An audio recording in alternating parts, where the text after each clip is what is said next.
not so much a secret, but Emily, who I met at my friend's dinner party in February and we connected over listening to Maddie. I know you've been sleeping with my boyfriend. I'm not mad because I'm assuming you didn't know we were together until after you followed me, but I am mad that it's been 3 months and you've still not told me that he's a waste of my time. Hope your interview went well though. Next time, don't let the guilt stop you from snitching on a crusty boy.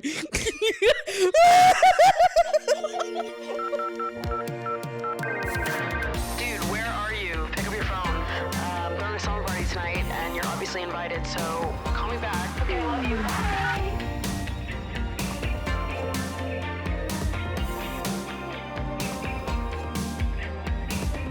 What's up, you guys, and welcome back to Emotionally Online, the show for spilling guts and sharing secrets, hosted by yours truly, the one and only Maddie Drosbeck. And this week, I am joined by a very special guest, inventor of March Madness, some have said. Many. A lot of people are saying that. My dear friend, Meg Ruocco. Hi. Did I say that? Oh, no, I didn't. Ruocco. Ruocco. I like merged them together. That's okay. It was kind of like, it was like fest. Ruocco. It was Italian of you. I blended is what I did. Yeah. It was Italian of you. Yeah. Okay. Exactly. And that's what I was going for. And I'm so glad you saw me in this got you. moment. Yeah. Joined by my dear friend Meg, who I love dearly, met due to the internet. Would you believe it? Can you even? Just a few short months ago. Truly. Though it feels like it's been a lifetime. Though it does. Complimentary. So thank God we are here today sitting on this couch. Mm-hmm. But first, before we get into all of what we're going to get into, Which God, I only can't wait. think it is right to circle back to learning that you're the inventor of March Madness. Yeah. Meg is a part of my accountability group that we do each month. And yes, this month, as I talked about in the last episode, huge month for going back to basics, BTB as people are calling it. Yeah. But really, it's a part of a bigger conglomerate, a bigger enterprise. Big March. Big March. That Meg has founded called March Madness. Yeah, it's this new, I don't know if anyone's heard of it. It's called March Madness, and it's something that I coined myself and came up with on my own. It just kind of sprung to the top of my brain. Yeah.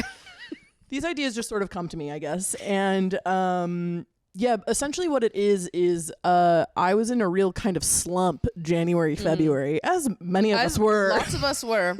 Lots of us were banging on the door of joy and hope to be like, please let me in. For the love of God. Please, I need a warm bed to sleep in. I have been locked out for months. And I was like truly kind of just at rock bottom mentally. And so I decided to kick it into high gear. And basically what March Madness means is, for me, like doing all the work that I'm assigned to do for school, actually doing it and getting it done. Yep.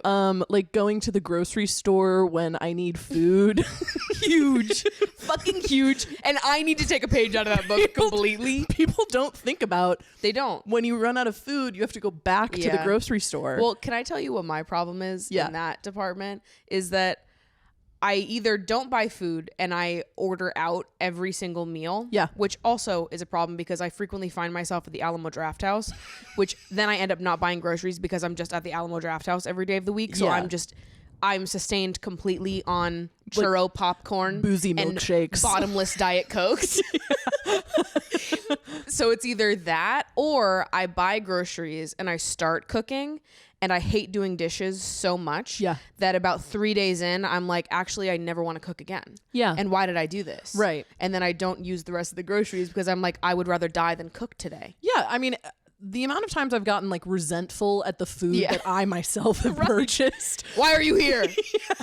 It's like, now I gotta do this. Yeah. When it's like 2 days ago, I was like looking at the TikTok recipe for it. And I was like, that's gonna be so good. I bought ingredients to make a bean salad this week. Oh, I'm big on bean salads. I was gonna make a bean salad and I got wraps to put it in. Yum. This girl was like, I like doing bean salads every week. And I was like, oh, I believe her. Bean salads, I'm in. Yeah. Got all the ingredients. I have still not made said bean salad that I bought ingredients for on Sunday. Well, and why? And listen, beans and why would keep. you?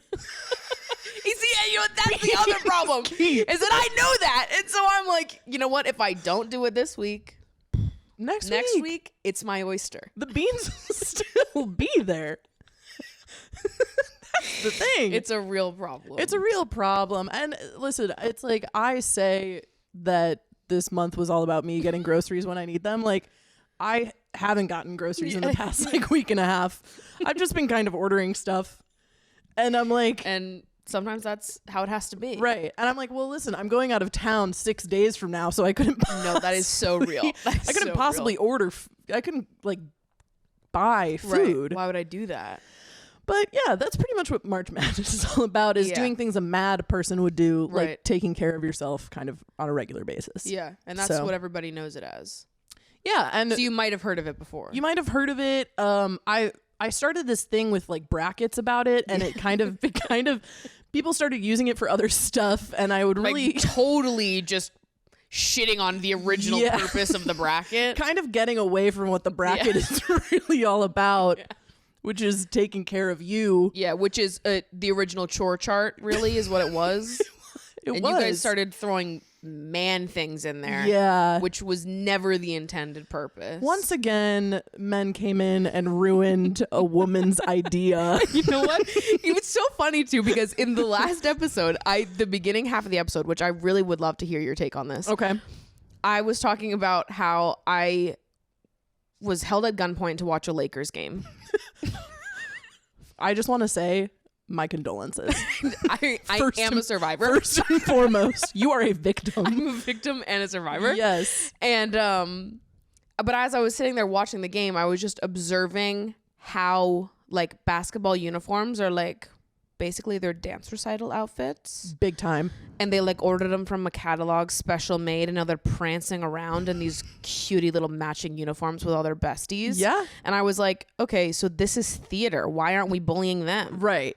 It is theater. I was like, what they're doing right now, this is choreography. Yes. This is theater. Yes. It is theater. It's entertainment. Right.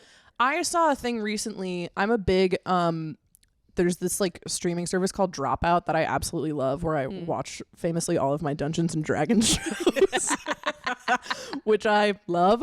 And they're coming out with a new show where they do like silly PowerPoints for things. Okay, fun. And one of their PowerPoints for this upcoming season is someone made a PowerPoint that said wrestling is drag. It is. It is. Oh, I'm so sorry, Mango. Mango. It is. And you know what? It is. The thing is, I didn't realize until pretty recently in life that like wrestling was all made up. Or WWE, where it's all just like it's costume characters and theatrics. I didn't realize, like, because it's played on fucking ESPN and shit. And we'd be like at a restaurant, at like a sports bar, and they've got basketball, football, WWE. And I never realized that it is theater. It's theater. It's drag. It's theater. The whole thing is just, it's a show. It's like, but for whatever reason, it's cool. Yeah. And it's on ESPN and the bros love it. Yeah. But then the theater kids get beat to shit in high school for doing Bye Bye Birdie. What is going on? It makes me believe that like if we put Guys and Dolls on ESPN and told people that it was like a wrestling match, they would love it. Yeah. We could actually save theater, I think. We actually fucking can. I really think. Because they're obsessed with it because there are these characters that they love. Right. And it's like role playing, essentially. Right. And they're I was reckoning with this inside my brain when I was watching the Iron Claw. Yeah. I was like trying to understand and trying to like, I still don't really understand. Because my thing is like, I would understand if we just called it all theater. Yeah. And we were just like, it's either bullying for all or bullying for none. Right. But why is this thing cool, but the other thing isn't? When it's essentially the same thing. Patriarchy. Yeah. It is making me so mad. Like the more I think about it, the more I'm like, no, but I really don't fucking get it. Yeah. Because I love this if you call it theater. Right. And you admit that what you're doing is theater. Right. But if you won't admit that it's theater, I'm protesting. Well, and like I feel like the people who are in it, a lot of the people who are in it they will call it theater. Yeah. Like John Cena is like a pretty funny actor. Yeah. And that's because he did, as far as I'm concerned, he was in a training center for it for years. That was fucking Juilliard, baby. It was. And Now look at him go. He's in Ricky Stanicky and just crushing it.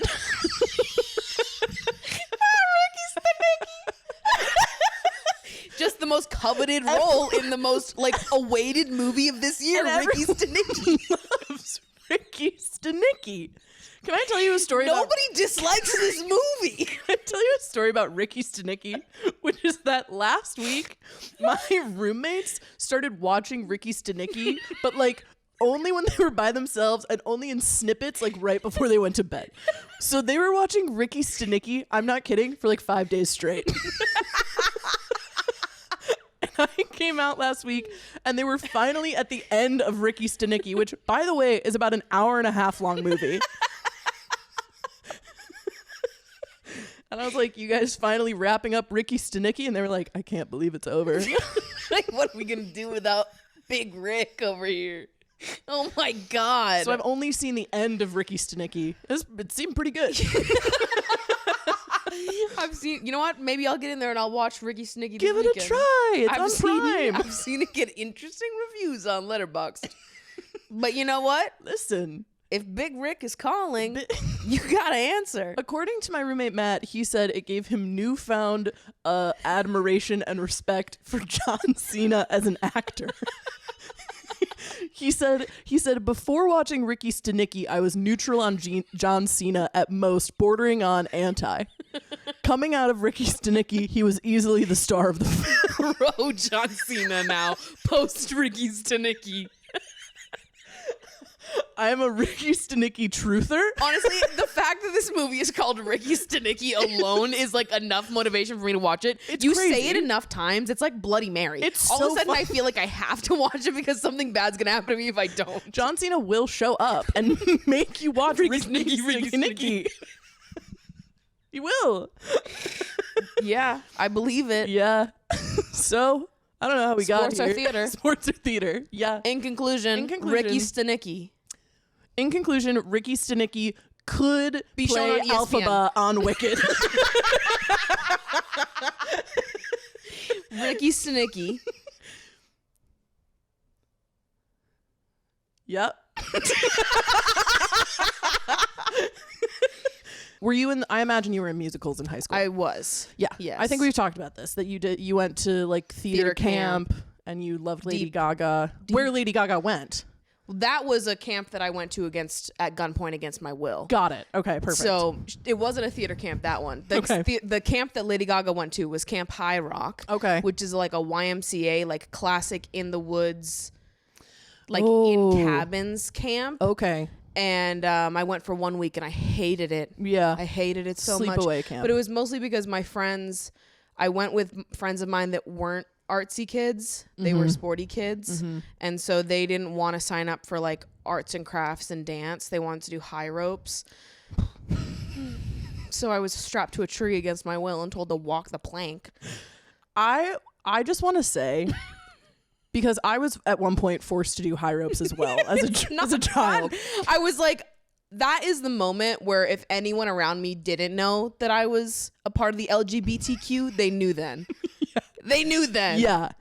Because also like there's some sort of like specific torture associated with being like a fat kid strapped into the gods, busting out these fucking straps, and then you climb the tree, and then you're like forced to just trust that the people below you are gonna like hold you up. And they're like, all right, climb up. And you're like, I'm so exposed. My Lycra shorts are like riding up. It's terrible. I've never been more self-conscious in my life. Oh my God. It's because it's like, hey, wear the worst outfit that you possibly can, which is your polyester gym shorts that always ride up your ass. Right. And then this like gray cotton shirt. And then also now we're going to like strap you. We're going to kind of bondage you. Right. And then also make you face one of your fears, which is heights. And trusting that like other adolescents are just going to like take care of you. Right. Good luck. They won't. They won't. And they will not. No, of course not. Why would they? So it's like you do that in the morning. And then in the afternoon. Get that out of the way. High ropes by morning. Afternoon, you get in that water and you start doing laps, which if you had to take a swim test at the beginning of the week. Are you not big on swimming? Listen, I like taking a swim. Taking a dip, maybe. I believe that I could survive in water longer than most people could. However, I was sabotaged during my swim test. Okay. I was taking the swim test and she must have been like 7 years old, right next to me during the treading water section where you had to tread water for like 5 minutes to prove that you could do it. She started freaking out and grabbed me. Oh. So then I failed the swim test because this 7-year-old... So I got put in blue swim with all the other fucking 7-year-olds. So me and the 7-year-old were in fucking swim lessons with each other all week. I was 13. You're kidding. All my friends made it to green swim, which is basically just like fun swimming time. And then if you're in blue swim, they basically teach you how to swim all week. Right. I wanted to just pass away. That's devastating. So it was high ropes by morning, blue swim by night. No fun. Eat your slop in the mess hall. Capture the flag at night. I don't know. Yeah, like kick the can or some shit. Hate it more than anything I've ever hated in my life. Yeah. No, of course. To me, that's a certain kind of like kid torture and humiliation that I'm so glad I don't have to like experience as an adult anymore. Yeah. Because like that was, like I distinctly remember I wanted to go to camp so bad when I was younger because one of my friends went to this like amazing camp in Colorado that she was obsessed with. And my mom was like, how about this? How about you try day camp before I send you to sleepaway camp? Because my mom knew that I was going to fucking hate it. Yeah. And I was like, fine, I will. So I went to day camp and sure enough, it was the same thing where it was like sports all day. And I have like this very vivid memory of, you know how they would have those like climbing floaty things like in lakes or whatever? It would be like an inflatable iceberg that you can climb. Yeah. Every other kid could climb it except for me. Oh, no. Because I was a chunky little fourth grader who could not carry my own body weight. And I just remember like hanging on to the base of the iceberg being like, this is where I die. This is it for me. And my friends were like, come on. I was like, yeah, I'll be there in a second. Meet you guys up there. Don't worry. Hell, absolute hell. And I came back from that like week or whatever. And I was like, I don't want to go to camp anymore. Yeah. Yeah. I just feel like camps in the woods, maybe not for me. No. I'm not like a very like survive in the woods kind of girl. I love plumbing and electricity. These were huge inventions for me. Yeah. And so I would prefer to just like be in spaces where those are like really valued inventions. Yeah.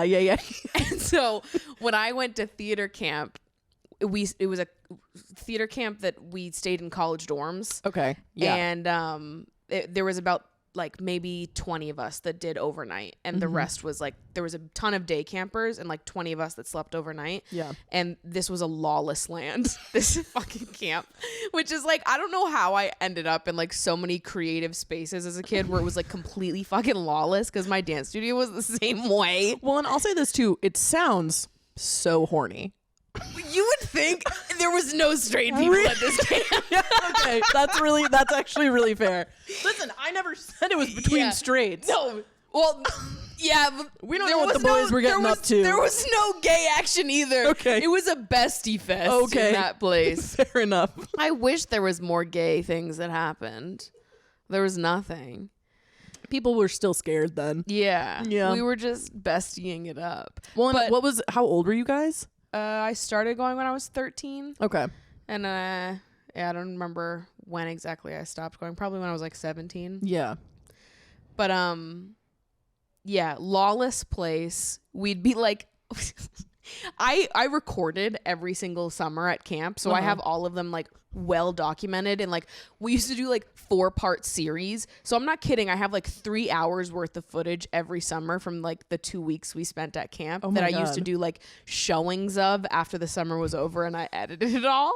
So I have all of these super well documented, but like there would be like a bedtime, right? Sure. But half the fun of camp was like fucking with our 2 gay camp counselors that were like gonna really tell us what to do. Yeah. And so we always like every other night we'd be like sneaking out 2K12 and we'd like be taking selfies of us halfway across campus and directly sending them to the camp counselors or like posting on Instagram like sneaking out 2K12. And these like poor gay 19-year-olds were They're like, where are they? we have no power. There was one time, this is one of my favorite parts in the video. In the videos, my friends and I, we watched them back like last year. And there's one section of the video where also we had adjoining rooms, which was the other problem for them. Yeah. Because there was doors into all of our rooms, so we didn't even need to go into the hallway to get to a lot of people's rooms. Yeah. And so there was one night where we were all, those of us with adjoining rooms were hanging out, and we were also on like Skype with people on like the other side of the hallway, and like people that weren't even there, just like talking on our computers, weren't supposed to be up, whatever. We were giggling and hee-heeing and ha-haing. And I just remember like receiving a Skype call from one of the camp counselors, and we're all sitting there on the bed like, oh my God, do we pick it up? We pick it up, and they're just all sitting around the laptop like, go to bed.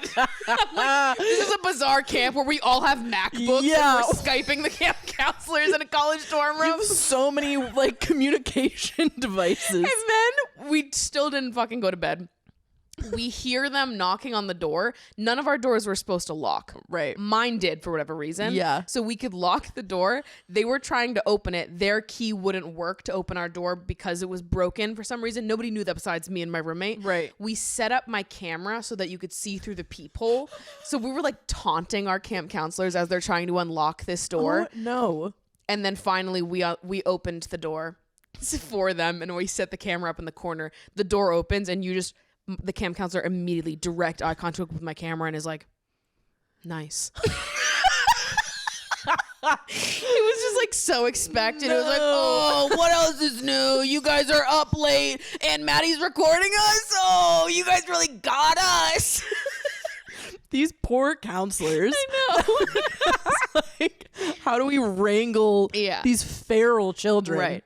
But that's why when I'm like, whenever I talk about summer camp, I'm like, please everyone understand that we were not in the woods. We were not roughing it. We had MacBooks in a college dorm, and there was about 20 of us. Yeah. This was a very strange camp experience. Very strange. But it was the best. I mean, it's like those are like where the core memories are made. I feel like, for sure. In those very strange, weird. Yeah. Because it's, especially as you get older, it's like you realize that a lot of these programs that you like went to when you were a kid that you thought were like this big deal, like they are hanging on by a thread in terms of like keeping it together. Totally. And they really, it's a lot of time it's just like, I don't even know. It's like pipe cleaners in a dream that they're just like, time to make a craft. Like, right.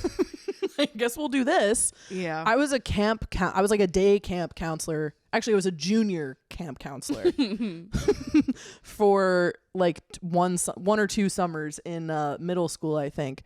And I was in like, it was like the art camp. Like I wasn't trying to do sports. Yeah, no. Like whatever. And I remember that there were like a few days where they just decided that like every counselor got to just like pick a movie that everyone was going to watch. So we were just there. We were supposed to be doing like art shit. And then one of the counselors was like, we're going to watch Labyrinth with David Bowie. And he like subjected all of these like, I want to say like 7 to 10-year-olds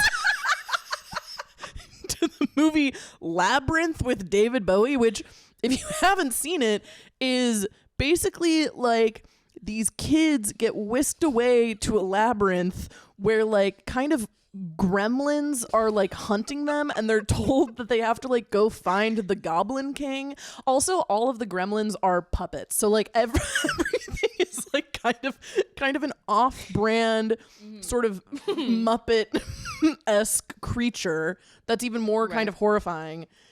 And it's because the Goblin King stole their baby sibling. Right. They were home alone. Right. It was like a girl and her younger brother, and then they had like a little baby, and then the Goblin King stole the baby. So they had to go find the baby through the labyrinth. Of course. Obviously. And then they get to the center of the labyrinth, and the Goblin King is David Bowie. And he is wearing an incredibly tight outfit with a very prominent cod piece. So it's just it's so like weirdly horny. Yeah. And he sings a whole song about like being the Goblin King. And like, I just remember watching this when I was like 13 and being like, what the fuck is going on right now? Yeah. And this like artsy college kid was like, this is my favorite film. And I was like, you're fucked for that. That is actually so funny to show a group of kids and be like, it was crazy. and what do you guys think? And what are your thoughts? Did it inspire you? Do you want to create art now? Like, it's like, yeah, I guess what David Bowie was doing was artsy in a way. Yeah. But not in a way that anybody here liked. Or maybe not the audience for that. Yeah. I loved it, though. I loved camp. It was great. I loved being a junior counselor. Yeah. Because I felt like I had some authority, but I was still truly like a child. Right. I just love like winning over groups of like preteens. Oh, yeah, big like time. being a preteen's favorite person. They're like, oh, she's so cool. There's nothing like it. I'm like, I am the coolest person because these group of 11-year-olds think I'm cool. Because they're never going to lie. Right. They're not going to lie they to will make not. you feel better. No, they will not. They're not going to be like, you're so cool. Like, she actually sucks. Yeah. Like, if they think you suck, they'll tell you. Right. And So they'll if make you win a point. over the preteens, you've done something correct. Something's really right. And this is why I go to bat for the preteens to this day. Listen. I will defend a little girl like with my dying breath, even when she's wrong. Absolutely. Even when she's wrong, I will defend a preteen simply Absolutely. because she's a preteen. Well, and it's just, it's like you remember what it was like being a preteen. And my Yeah. God, it was just hell. I mean, maybe for other people it was fine. But like for me, I just remember feeling so weird all Yeah. the time and feeling like so aware of my like body. And it's like, yeah, if someone was nice to me, if like an adult was nice to me and like made me feel like they were listening to me, then I was like, that's my new best friend. Yeah, right. Yeah, completely. We're in love. And I will remember you forever. Yes. So you're a part of, what made me now. So strap in. So that's that. Yeah. Because so many, it was like, it's such a weird time because it's like you are starting to form truly like the first kind of deep thoughts that you're having in your life. Yeah. And you don't really have the language to like express it. And also you're still not really being listened to because you're a kid. Yeah. So it's like when someone comes along and they're like, I'm 25 and I'll hear what you have to say. Yeah. It's like, yes. Yeah. Thank God. Thank God. Yes. And in conclusion, March Madness. It goes on. It's happening. In conclusion, sports are theater. Sports are theater. And Theater is a sport. And everyone should watch Ricky Stanicky. And it's so fucking true. Mm-hmm.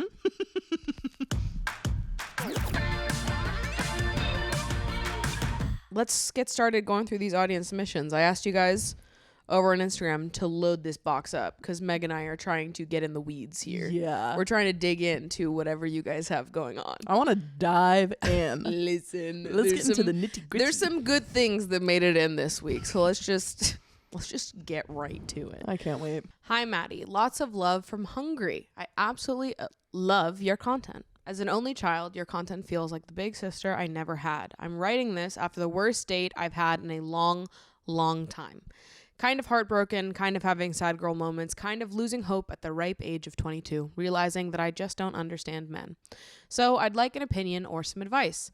After lots and lots of bad experiences, I finally decided to take a break from dating. As soon as I made this decision, this random guy walks into my life with the confidence of the mediocre white man he is and gives me more trust issues than I've ever had.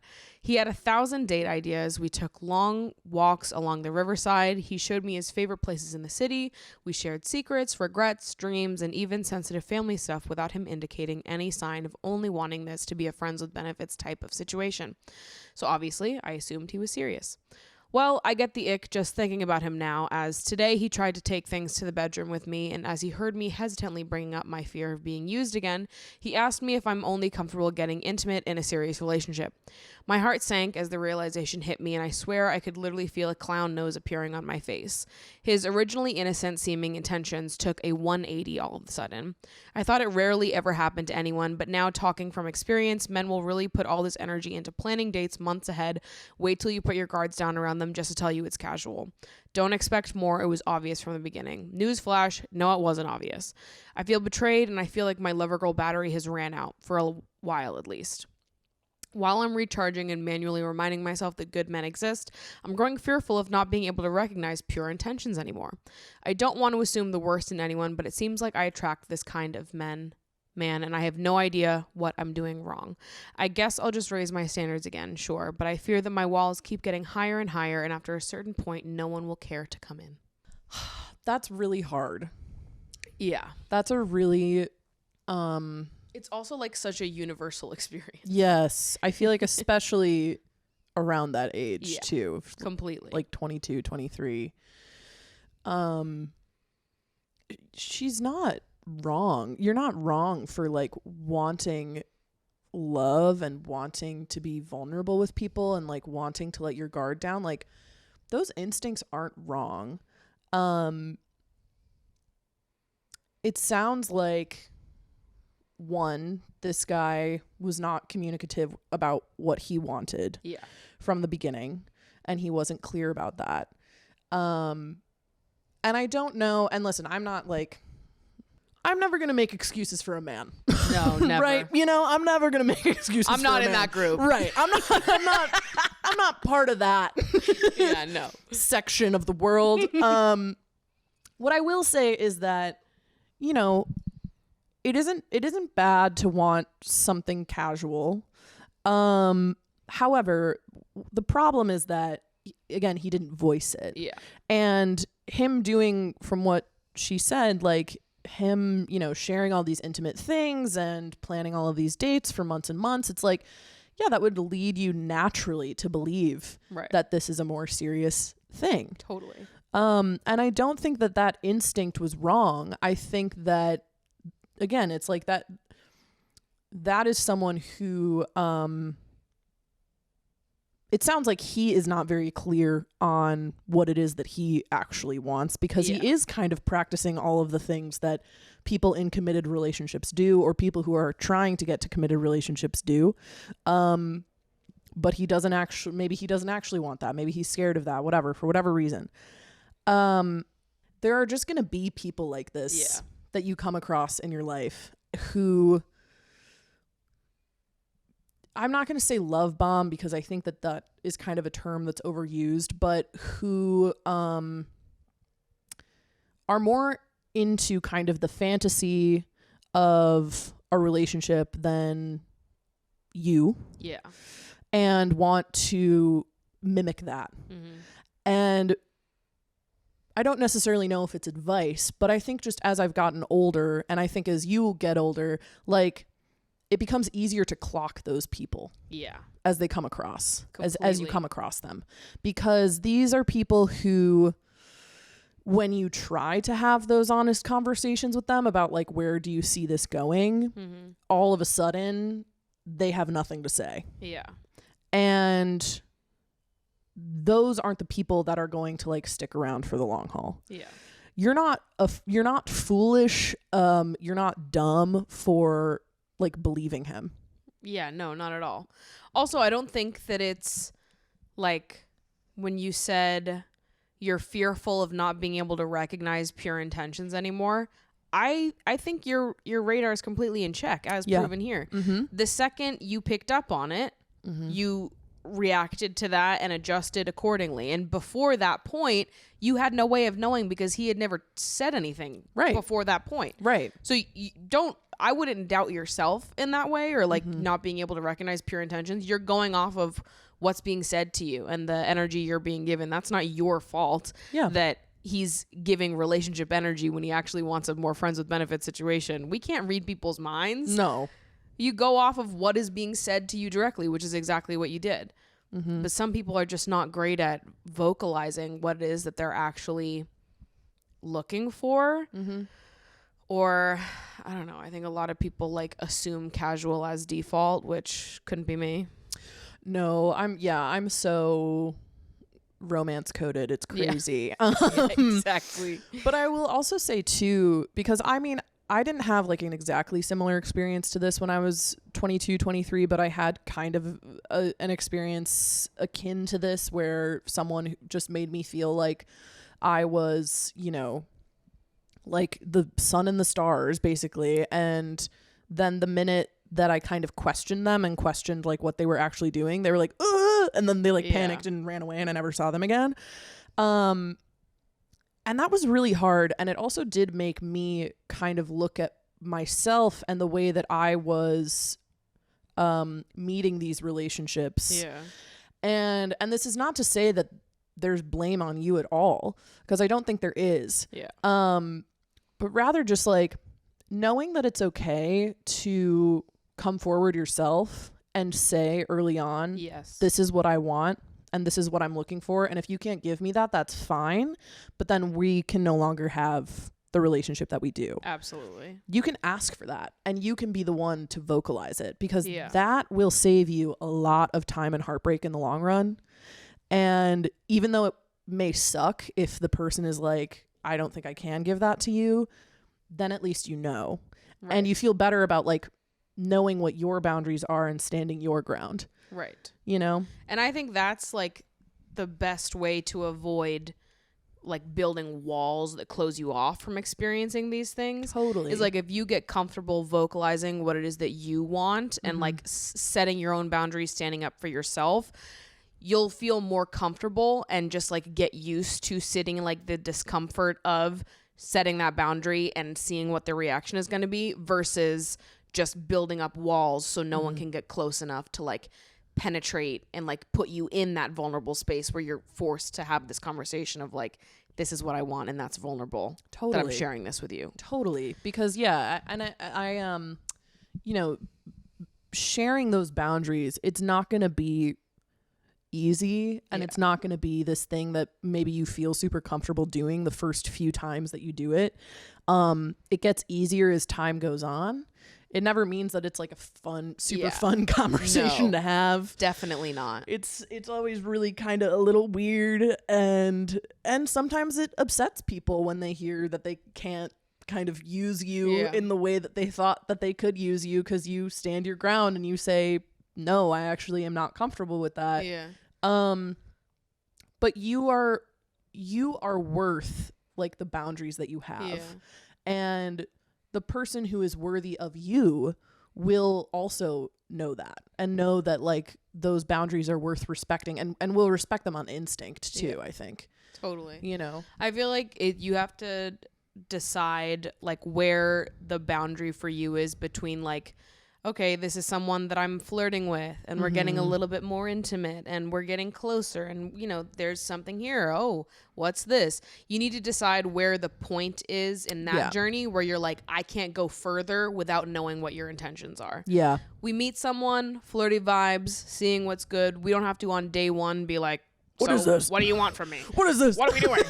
But it's like you need to decide where the point is where you're not comfortable going further or adding more intimacy without that knowledge of where they're at. Yeah. And I feel like typically, at least for me, I don't want to speak for you, but like for me, I always know when that point is. Yeah. I feel that in my body, like a switch fucking flips. Totally. And all of a sudden I'm like, I can't even talk to them again without saying this. I need to say now. We need to speak immediately. So it's like, trust your instincts. Trust your instincts. Yeah. Trust what you're feeling in your body, and like trust what your body is telling you, because a lot of times like it's right. I would say most of the time it's right. Yeah, and completely. You know, I'm so sorry that like you experienced this and experienced like this feeling of kind of getting the rug pulled out from under you. That heartbreak, that type of heartbreak is so visceral. And at least for me, when I experienced it, I felt a lot of shame around it. Like I should have known better. Yeah. But you did the best with what you were given. Yeah. And like completely. Know that. And things will get easier as time goes on and you will become more sure of yourself. And ultimately this guy will just be a guy where you're like, now I know better after dealing with that clown, you know. Completely. Yeah. He's got the clown nose, not you. Yeah, he's the clown. He needs to get into a tiny little car and drive away in his big ass shoes.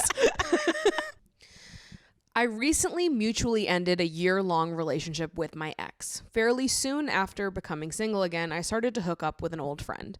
Neither of us want a relationship, it's just having fun sex. I'm not sure if my behavior is considered fun in being single, or if it will possibly end with me being more hurt. What are your thoughts and opinions on how long to wait before getting back in the game after a relationship? Why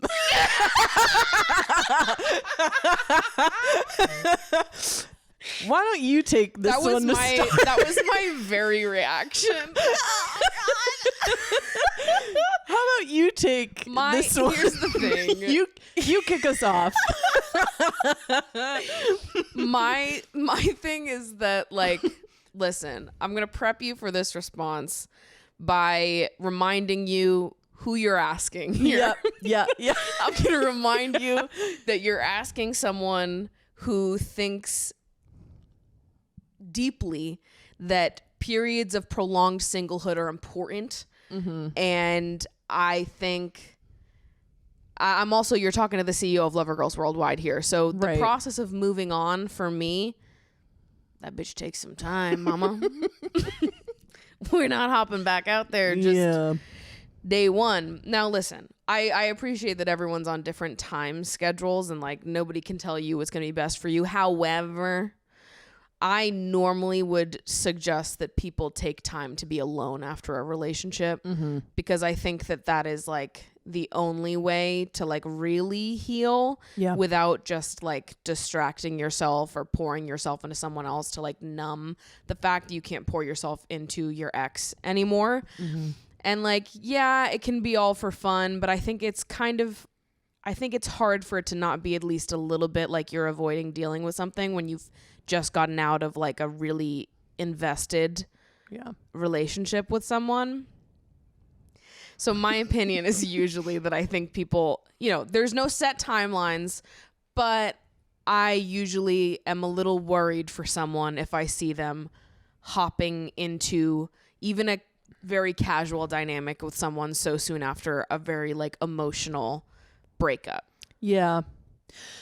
Yes, I agree. I mean, listen, you're also talking to someone who's never been in a relationship before. But yeah, I mean, there are a few things at play here. I kind of wish I knew more about like everyone at play in this party. Yeah, very brief submission here. Yes. Because it's tough to know how intense this relationship was that she broke up with this person. Like, there's every chance that at the 6-month mark they were already thinking about like ending how things. long was the relationship about to end before it ended? Exactly. Yeah. I'm also so curious about like you started hooking up with like your old friend, right? And things are casual, which sounds like it could be fun, but also again, I think like the minute that you start kind of involving people in that, it can get a little confusing. But I agree with what you were saying, Maddie, that like I think once you break up with someone, it is so much easier to just jump into another thing. Yeah. No matter how casual it is. Yeah. You know, or like how fun, whatever. It's so much easier to do that than to take time and like sit with your feelings and sit with like reflecting on that relationship and reflecting on like what worked, what didn't, what needs your partner didn't necessarily meet for you, what needs you didn't necessarily meet for your partner that maybe you want to in the future. I don't know. I think being single and like truly like not hooking up with anybody, not going on dates, like is important once you're out of a relationship. 100%. To kind of reset. Yeah. The timeline changes for everyone. Yeah. Yeah. It's like there's to break up with someone and to go through a period where you're not seeking out like feeling desired. Yeah. I think there's so much healing that can only come in that period. I think that like obviously a lot of us can understand why it would be harmful to jump from like one relationship to the next. Sure. Without that processing time. But I even believe that like going from one relationship to like a hookup, especially with someone that's your friend, so you assumably do have like an emotional relationship with them as well. Yeah. It seems like you're still doing the same thing of like seeking that feeling of being desired and wanted just from a new place. Yes. Giving yourself the time to like just treat yourself with some like patience and care and compassion and like not getting anyone else involved is what I at least would recommend. Yeah. That's my instinct to do anyway. Totally. It's like, obviously there's so much we don't know about the context of this. I'm curious about this friend. Like, how soon did you start sleeping with each other after this relationship ended? Also, like, before this relationship, what has been your history with like prolonged periods of singlehood and not speaking to anyone? Like, is this a pattern or is this something that's just happening right now? All of these things inform, but I think overall, I feel like, I don't know. I think I'm just so pro periods of like being alone after something ends. Yeah. That it's like, I'm always going to say that I think that people should go for that. But at the end of the day, you're the only one that has the like full context of knowing if this really is something that's going to hurt you more or if it is just fun and being single. But I feel like because you're asking this, that kind of gives me some additional context. Yeah, I feel like, like it seems like there's perhaps a lot of outsourcing to other people of trying to figure out how you feel. Yeah. So I think however much time it takes for you to sit with how it is that you're feeling and then move through that, that's the amount of time that I would recommend to take. And that could be days, it could be weeks. I don't know. Could be years. Could be years. There have been things that I've been mad about for like truly months. I like didn't even know. And then one day I'm like, I've been sitting with this for months. Yeah. Yeah. Like, oh, that's what it is. Oh, that's what it was. Oh my God. Whoa. This made me so mad. Yeah, completely. I'll bring this one up because this connects to something that I talked about in the last episode and something I was talking about with Meg before we started recording this podcast. Okay. I'm scared. I have been having such a horrible run with dating. I'm 31 and have never had a boyfriend. I've dated guys, but they never want to commit. I will say I was bad at boundaries before and would let men take advantage of me. Anyways, I still can't help but feel like a major issue is that while men will be sexually attracted to fat women and even have sex with fat women, they don't have any intention of ever being with a fat woman. Now, I know this is an overgeneralization, but this has been my experience. The last guy I dated told me he loved me, but that I'd have to lose weight for him to be my boyfriend. After we ended things, he claimed I catfished him, even though we FaceTimed before we ever met IRL. I obviously am no longer attracted to this asshole, but I can't help but feel like if I was thinner, I wouldn't be single right now. He's not the first guy to say something like this to me, but he was the most blatant and rude about it. What are your thoughts? I need a gun. Get me a gun. I need a gun immediately and a sack to put over his head. This is a threat. If he's watching this. If he's watching this, it's a threat. If YouTube is checking this for monetization purposes, it's a joke. This is a joke, but also if the man is watching this, it's not a threat, it's a promise. I need you to know that. Okay? First of all, what an absolutely insane thing to say to another living, breathing human being. Yeah. That's so crazy. Like, what the fuck? Like, why do you people speak to other people like this? Like, let's start there. Why are you existing in this life going around speaking to other people that? Some of you need to be punched in the face and told that you're fucking rude. Yeah. You're an asshole. You suck. Yeah. I condone violence, actually, in this scenario.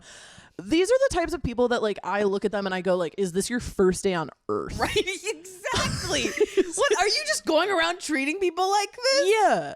Like, when that's someone who's never gotten beat up once in their lives and they deserve it. And they're going to today. They're going to right by here us. on this podcast couch. Ladies and gentlemen, welcome to the podcast. This fucking guy. This fucking clown that we're going to beat up expeditiously. Oh, unbelievable. Oh, it fills me with a fury formerly unknown to the human race.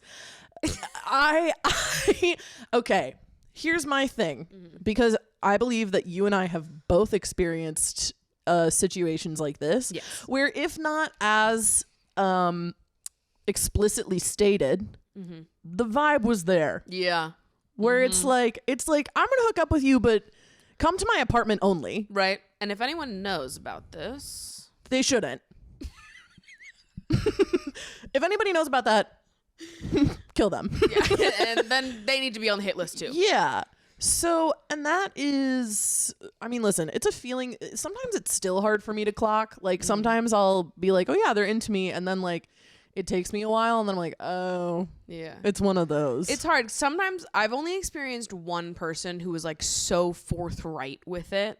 Like, and honestly, it took me even a while to figure out that that's who he was. Because how are you supposed to, like, for us to walk around assuming that people think that way would be the most awful way to live. I wouldn't leave my house. Right. So it's just like, you have to go out and believe that people aren't the worst people that have ever been birthed. And also just like, and I was saying this to you before the podcast, but like, these people to me are so boring. They are. That's the thing. It's like, oh, you think fat people aren't hot? Cool. So you're the least original person I've ever met in my life. Oh, it's like, pick a new thing. Yeah. Pick a new thing to be boring about. Like, we have decided, everyone's been saying that for years. Past this. We're Loser. done. Pick something new. We're done with the fat people aren't hot. Like, we know thing. you've been lying all these years, okay? The jig is up. Because the same people who say that I think fat people are ugly, blah, blah, blah, are the same people that fucking slide into our DMs a few days later and they're like, you're so sexy. When can I take you out? Blah, blah, blah, blah, blah. Right. I want to like help. I want to try to help this person because I could just go on and on about how much these guys fucking deserve the death penalty. Yeah. Piss me the fuck off. Yeah. Here's what I will say. This is like a major, it's not you, it's them. Totally. Thing. Like, you are not wrong for, I feel like I'm saying that a lot in this podcast, but it's true. Every person that's written in has been completely right. You are not wrong for like putting yourself out there, going on dates with people, meeting people because you want to be in a relationship. That is just what people do. Yeah. And it doesn't, like, you being fat doesn't mean that you then can't do that. Yeah. You can also do that. That's fine. These people that you're meeting for whatever reason fucking suck. And I think that like those are the types of guys where like if you are seeing these signs early in the stages of like you're meeting up with them but like they only want to like see you at their apartment, like they don't want to be seen in public with you, or like they only are seemingly kind of interested in responding to you when you guys are like talking about sex or something like that. Like I would then encourage you to then maybe be like, okay, this person is not the person for me. Yeah. Because there are people out there who are attracted to fat people who are normal, fucking regular, and will be normal about it. Right. Because that's the thing. There's no shortage of people that are attracted to fat people. This like myth that's been sold our whole lives that's like people aren't attracted to fat people is just, it's not true. It's not true. Blatantly. Yeah. Are there people that are they have so much like fat phobia just drilled into their fucking brains that they can't even like accept the fact that they themselves are attracted to fat people and end up mistreating fat people they are attracted to as a result, only wanting to pursue you sexually but not romantically? Absolutely. Is everyone like that? No. And it is like an unsatisfactory answer to be told like, oh, there are plenty of people out there that don't act like this, but it's true. And I get that like there are moments where it feels like, oh my God, am I always going to be treated this way because of my body? Like, why is it that I can't just have like someone be sweet to me and precious about me and want to like impress me? When I was in college, I always felt like because of my body, there was no shot at me being treated like sweetly. And like, it was somebody really wanted to like, that Maddie girl, like I want to make a good impression on her. I never thought that someone would look at me that way. I always felt like my interactions with men were like being immediately hypersexualized. Yeah. And there's this one night, I'm sure I've talked about it before, that I went out with my friends in college that I had like a full mental breakdown. I've absolutely talked about this before. It was like my sophomore year of college. We went out for drinks. It was me and my 2 roommates. And there were these guys at the bar that were talking to both of them. And we're like in a circle. These 2 guys who were friends talking to the 3 of us. The 2 guys wouldn't even fucking make eye contact with me. Yeah. I was like, all right, well, you don't have to be interested in me, but you can at least like be kind to me. But they were not even, it was like I didn't exist to them. Yeah. And I'm drinking, and of course I'm picking up on this, and I'm like, you know what? I'm just gonna go talk to anybody else in this bar. Yeah. So I'm walking around and I'm talking to people, and this man starts pursuing me at the bar, trying to get me to take off my shoes. Hey, what? So he could see my feet. Sorry? Yep. And so I'm drinking At the bar? take off my shoes at the bar. No. 36 years old, 3 kids, and a foot fetish. I've said that sentence so many times on the internet. It's not even funny. But all night, I'm like fighting off demons in the corner of the club where like every man that's coming up to talk to me is like literally summoned from the underworld, trying to take off my shoes at the bar. Yeah. Like trying to touch me, trying to be like just immediately disgusting to me. Yeah. And I'm like watching my friends be like, have real conversations with these men who are being shitty to me, won't even make eye contact with me. So I'm like, well, clearly I wouldn't fucking like them anyways. Right. But it's like this weird contrast of like watching someone be kind and sweet to someone else. Meanwhile, they won't make eye contact with you. Yep. And then I see what I'm being offered, which is demons that have stepped onto earth for the first time today, trying to take off my shoes. Yeah. And I got so drunk that night. Of course. Yeah. And we left the bar, and those guys came with us, the 2 guys that my friends were talking to. And Awesome. I remember the 4 of them, and then I was walking ahead, and I just lost it. Yeah. Complete like sobbing mental break. Yep. That sounds right. And when I had my mental break in the middle of the street on 2nd Avenue, my friends were like, you know what? Goodbye. We're not hanging out with you guys, which thank God my friends were the type of people to be like, whoa, my friend needs me. So Help, these guys can fuck off now. Right. But that is like a memory that I go back to often because it was like a very like in-person example of how I have felt a lot of my life. Yes. Where I feel like I've watched other people get this thing that I want. Yeah. But I haven't been allowed to have it. And instead I've been offered something that is like completely bottom of the fucking barrel. Yeah. But I've been told I should want it and I should just take the attention I can get. Yeah. And I've been like, but this isn't what I want. Yeah. And this isn't what I deserve either. But you're telling me that this is all I can get. And these people are treating me poorly. And I've been shown no evidence that I'll ever get to be treated the way that I'm watching my friends be treated. I just have to believe in myself that I'm worth that. And there's got to be someone out there that's not the fucking worst. Yeah. And for so many years, I was like, how can I possibly believe that? I've never seen it. Yeah. And it wasn't until I got a little older. It was in college, it was the worst.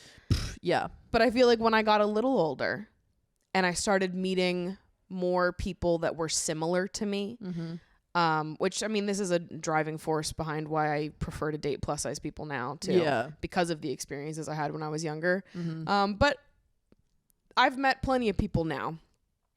Wide range of people from all walks of life, all types of shapes and sizes that have not treated me that way and that have not made me feel that way. And I know that it's like unsatisfying to be told like just hang in there because there's people out there that aren't the worst and that won't make you feel like so terrible and like you couldn't possibly be given the kind of sweetness that you're watching your thin friends get so effortlessly. Yeah. But it really is out there in abundance. It is. It is. I just think that like, I don't know. There's like, especially when you're in that like 16 to 23 age range. Oh, I think it's the worst then. when I was 18, I genuinely believed that I was never going to Yeah. find love. Yeah. And I don't even mean that in a way of like, woe is me. Yeah. Blah, blah. I had gone through the woe is me part of it. Completely. I had reached acceptance. Yes. Where I remember Yeah. like talking to my friends and being like, no, like I'm just the person who gives relationship advice. I'm not ever actually Right. going to be in a relationship myself. Right. And you're right. It is really hard. I mean, listen, there's some fucking clown who I interacted with a couple weeks ago where it was like I was George Bailey in It's a Wonderful Life and nobody could see me. His eyes glazed right over me and I was like, look at me. Like, look me in the eye. And I was talking to my other friend who is also plus size, who is like part of our friend group. And she was like, oh yeah, this guy famously only talks to the thin girls in our friend group who he sees as like fuckable, essentially. And it is so interesting to me how a lot of people won't like notice that there are people that do that. Yes. The amount of conversations that I've had with my like thin friends to be like, yeah, there are men that we know Yes. that treat you like a human being that do not treat me like a human being. Yes. And I don't know if you've noticed. Yep. But when we're in a group conversation, they don't make eye contact with me. No, it's almost like they're scared to. Yeah. It's like they Like think if they I'm look Medusa. too long, we're gonna fall in love. Like if they look at me too long, I'm gonna be obsessed with them, Right. and they're gonna be like, "Oh, the fatty likes me! Oh my god!" No, I wasn't trying to sleep with you. I'm like, "Don't worry, pal. You're not at risk. Your penis is safe. You weren't even close to being on my radar in that way. Don't fucking worry." It genuinely does. It baffles me. Like I feel, it's like I feel like I am fucking Medusa. Yeah. Like it's like their eyes glaze over me. And it was so weird experiencing that as like a 27-year-old like now, because I'm like, God, there's still fucking dudes like you out here. Like, this is crazy. Because to your point, Maddie, like I think, what you were saying of like, there are people out there who will make you feel, again, on instinct, that you are worth loving and that you are worth like all of what it is that you want in these relationships. Yeah. And what I will also say is that for me anyway, a lot of that validation has not come from romantic relationships, but from like friendships. Yeah. Like a lot of these things that I felt when I was younger, that I wasn't good enough, that I wasn't pretty enough, that I wasn't, X, Y, and Z enough, has really changed as I've gotten older and met people who just without me having to like ask or teach them or whatever are like, you're so beautiful, you're so gorgeous, you deserve everything in the world, I'm obsessed with you and I love you. And like, so that it's like my standards not only for relationships have risen, but also like romantic relationships, but also just like for friendships, where it's like I don't know if this will make it in the podcast, but I'll share it. I had last summer where I went to a high school friend's wedding, and it was like me and all my high school friends were there. And there was a guy at the wedding who I got the vibe that he was like interested in me. Mm-hmm. And I didn't do anything about it, whatever. It's a wedding. Like people flirt with people and whatever. Yeah. But I was talking to all of my high school friends about it. And I was like, yeah, like I think that this guy like might be into me, whatever. And they were all like, no. They were all like, oh, no, I don't think so. Like, I think he's just doing this, blah, blah, blah, blah, blah. And I was like, oh, okay, I guess I'm wrong. And then later I was telling my therapist about it. And she was like, why would they think that he wasn't interested in you? Yeah. She was like, so he was hanging around you all night. He was trying to make conversation with you. He was trying to dance with you. He was like offering to get you drinks the whole night. Yeah. Eyes only on you. Why would your friends assume that he wasn't interested in you? Right. And I was like, huh. Interesting point you just made there. I don't know why. Let me dig into that one. Interesting. Because like even my friends who I love dearly, but like my friends who I grew up with in a specific environment where like being fat was a bad thing. Totally. There are still parts of that 100%. that are ingrained in them. 100%. That I think every single thin person has unlearning to do. I don't think there's one thin person on earth that gets it completely right. Yes, completely. Even 100%. the people that I love more than everyone on earth, I've still got to give reminders every now and then. Yeah, absolutely. Oh, I've had to say to my sister, like, I don't want you to talk about your body like that in front of me. Completely. You know, like, and so that's the thing where it's like, if you surround yourself with people who either one, like, meet your, like, meet whatever you're saying with, like, empathy and understanding and don't discount it immediately.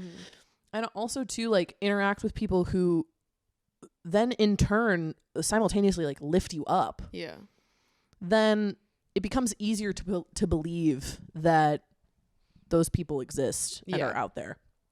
Completely. Because fuck those guys. I know. Those other guys fucking suck.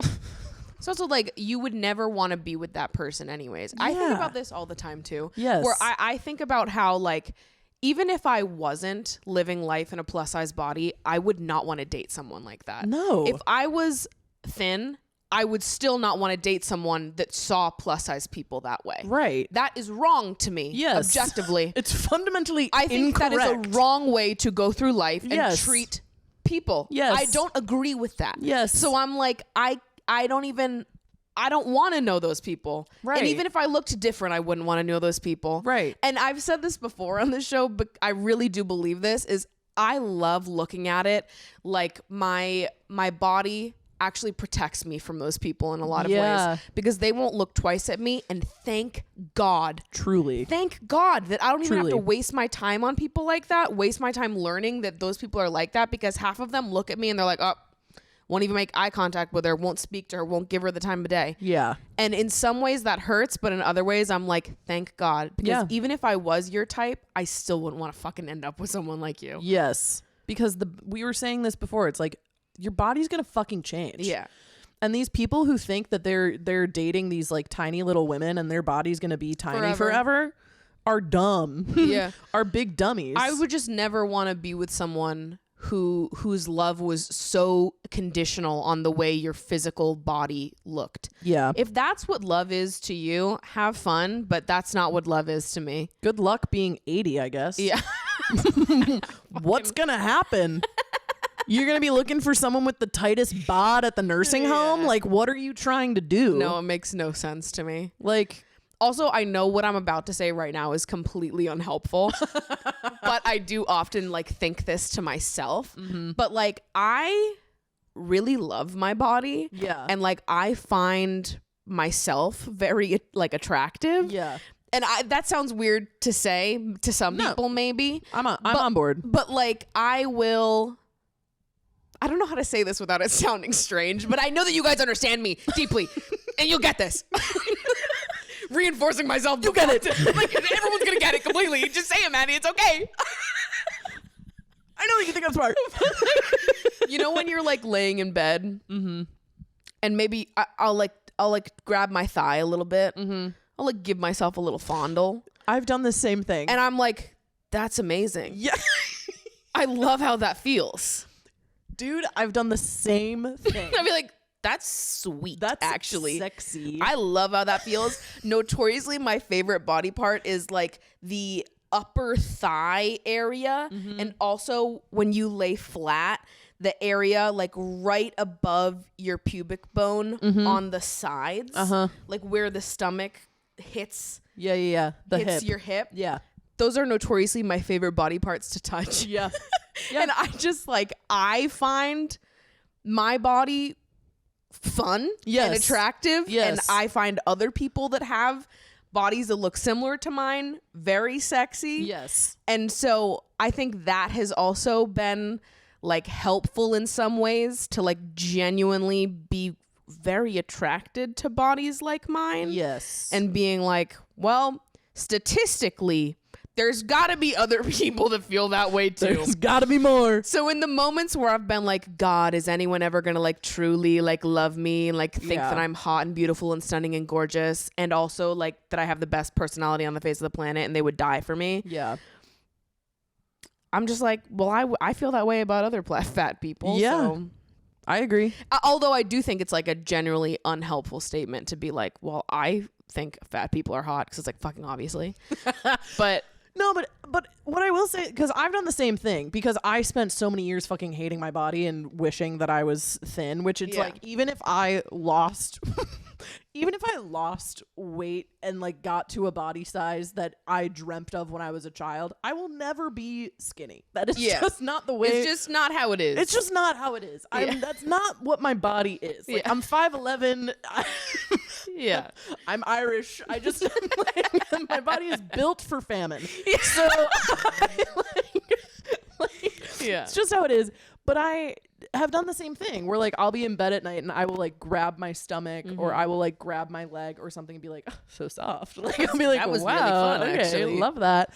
And it has really helped me recontextualize, because like for a while I was really scared of other people touching my body, and I was scared of them feeling it and being like, ugh, you know? Yeah. Because like I didn't know how to feel differently about it, and it did actually help in like me Totally being like, this is hot, like that I have all this going on. Yeah. Like I like this, and it is like, I'm not gonna lie, it does fucking suck when you come across someone who you realize that either they're only attracted to you in this like weird sexual or fetishy way, or they like just don't treat you like a person because they're like, I don't see you as fuckable. It's a super strange and like inhumane thing to feel, and it blows. And also like we were saying, it's like these people are just showing their fucking cards. Like they're showing who they really are, right? Because it's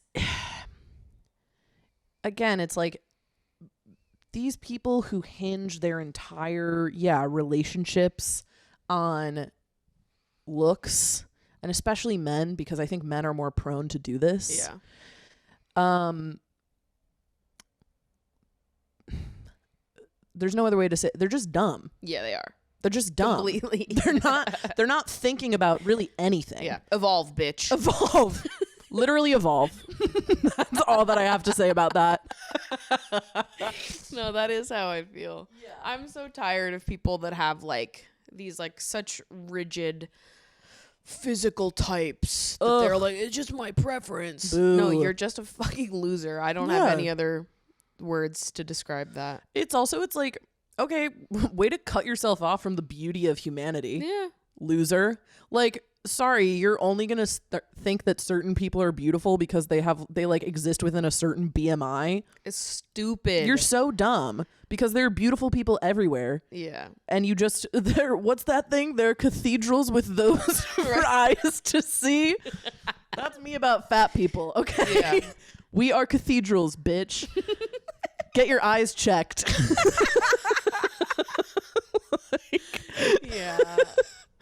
It's so silly. It's very silly. And at the end of the day, like, you don't want to be with people like that. No. You're not missing out. You're not missing out. I don't care how fucking funny they are or how hot they are. People whose brains operate that way, that see other human beings and bodies like that, they're not great people. No, they're childish, and they're awful. They've got a lot of unlearning to do that they seem to be committed to not doing.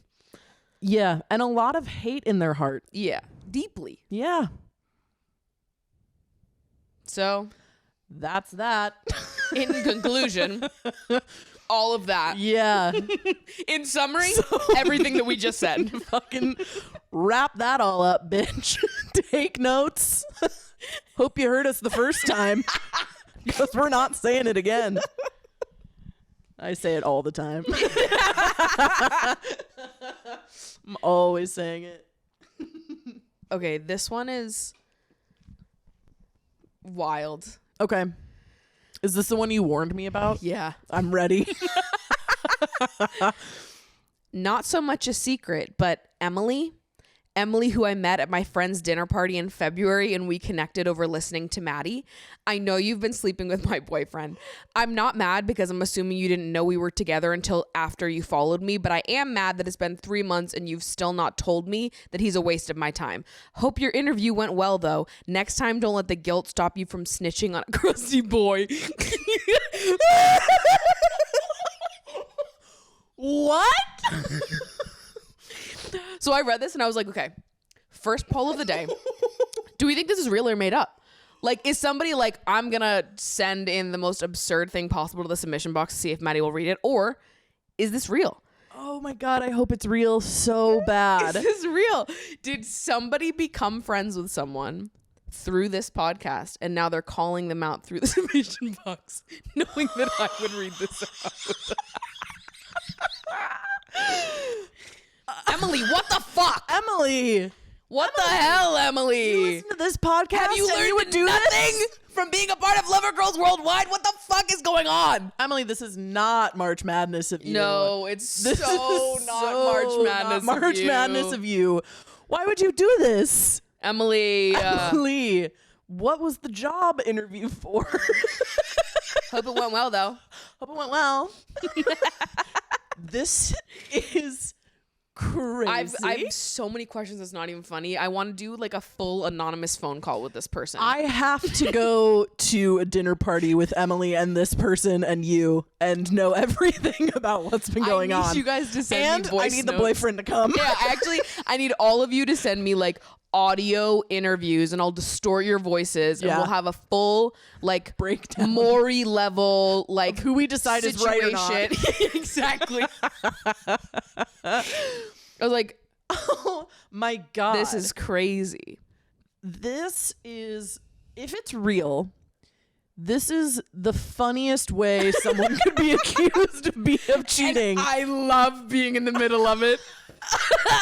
There is nothing more thrilling to me than being in the middle of this, and I have nothing to do with it. Yes. This is the perfect dramatic scenario because we just get to be here and just dish about We are it. just monitoring the beef Right. We are that may or may not exist, Of the debate. unconfirmed. Because it's like, am I believing people on the internet? Like, I could. Right. Right. I choose to in this situation. I choose to because it feels so specific. Very. Also, like, what made me believe it is I'm assuming you didn't know we were together until after you followed me, but I'm mad that it's been 3 months and you've not told me that he's a waste of my time. That seems very specific, and they didn't Yes. over-explain that. Yes. They weren't, like, over-explaining the timeline and, like, the fact that they clearly, like, met briefly, followed on Instagram, and then became friends, and it wasn't, like, a friendship that, like, existed offline, Right. or they talked about the boyfriend and then she found out about it, or Right. I don't know. I have questions based on this explaining of it. Me too. Like, So Emily is the one. Emily is the cheater. Emily is the one who like cheated with this girl's Right. boyfriend. my question is like, was Emily hooking up with the boyfriend before they met at the dinner party? It kind of sounds like And it. she followed her on Instagram, and she should have put 2 and 2 together and told the girl that submitted this? Or Yes. did they meet at the dinner party, they followed on Instagram, and then she started hooking up with her boyfriend after a relationship was established? It sounds like it's the first one Yeah, to me. I would agree. I am so fascinated by this. So fascinated. I want to know how you found out. Okay, that was exactly what I was about to say. How did she find out? Yeah. Because Emily, for as far as we knew. Like as far as we know, she knew this but chose to not say anything. Right. So then how did she put that together? Right. How did the girlfriend put it together? Is it possible that Emily doesn't know? Probably not. But if they followed each other on Instagram, Yeah. But maybe Emily wasn't looking too deep through the posts. I mean, I would be looking know. deep through the I'm I love I'm to being stalk. very generous to Emily right now. Also, here's what I will. I mean, listen. Emily. It seems like Emily was perhaps in the wrong. Emily perhaps was in the wrong. If was all in the of wrong. this is true, Emily, you for sure fucked up, girl. Emily, this was crazy that you did this. Imagine.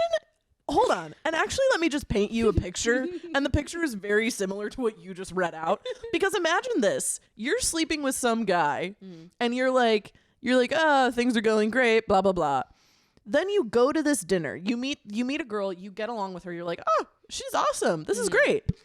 You go home, you friend each other on Facebook. Hello. Instagram. Where we were just transported in 2009. Hello, where am I? Friend each other on Facebook. You poke her. She pokes you back. You start trading crops on Farmville. You're messaging each other. Anyway, sorry, my millennial just showed. Pardon me. You friend each other on Instagram, and then you see that this girl who you friended, who you became friends with at this dinner, is dating the guy that you're fucking. You think you would say something. You would say something. But also, then did Emily and the girlfriend like interact post that dinner? So like that's the part that makes Emily sadistic. Because the first part that happens is like, hey, that's living, baby. And like, isn't that crazy? That man sucks. That man is awful. But if you find that out and then you keep doing it, sleeping with that guy, and then you don't tell the girlfriend, right? That's psychotic. For sure, no. That's psychotic. You can't continue. Who's this guy? Yeah. Who's this Can't clown? imagine he's worth all this. Is the sex that good? I'll tell you what. For sure, I no. know for sure it isn't. For sure, no. No sex is that good. With a man? No. A man? A man did that? There's a man here? Get him out of here. I mean, listen, girlfriend. I'm requesting follow-ups on this one. Yeah. I need Follow-ups from the submitter. Emily, if you'd like to speak out, submission box is open. Emily, the floor is yours. Emily, please. Emily, your rebuttal is welcome. And to the boyfriend, hey man, What's going on? what's up? What's Okay. up with that? Do I need to mail a gun to someone that can take care of you too? He opens the letter and it's just your hand holding a gun in it. That is so crazy. Also, it started by saying not so much a secret. So I'm like, okay, this beef So has everything been is- aired before. Everything is out in the open. This is not the first time the beef has come to light. I'd like to know about the first time the beef came to light. I would like to know the first time the beef came to light as well. I'm like so desperate to know more. Desperate for information. Holy shit, that's so crazy. I know. I read that one and I was like, so excited to talk about this. So excited for What this would one. you like? What would your play be if you were? I'll run this by you. Okay. What would your play be if one, you were Emily, Okay. and what would your play Emily be? in this present moment, Mm, or Emily like when I discovered that this situation was happening? I want both. Okay.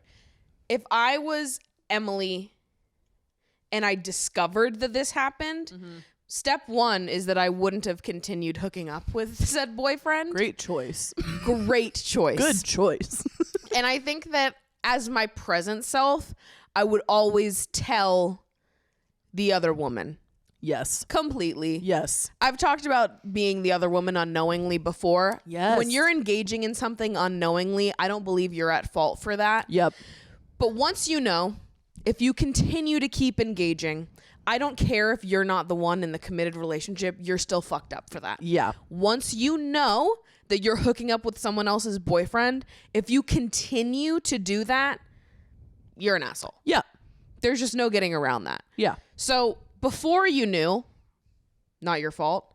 Blameless. Once you know, Blame. blame for Blame. sure. Hard blame there. Blame. So that would be number one. Mm-hmm.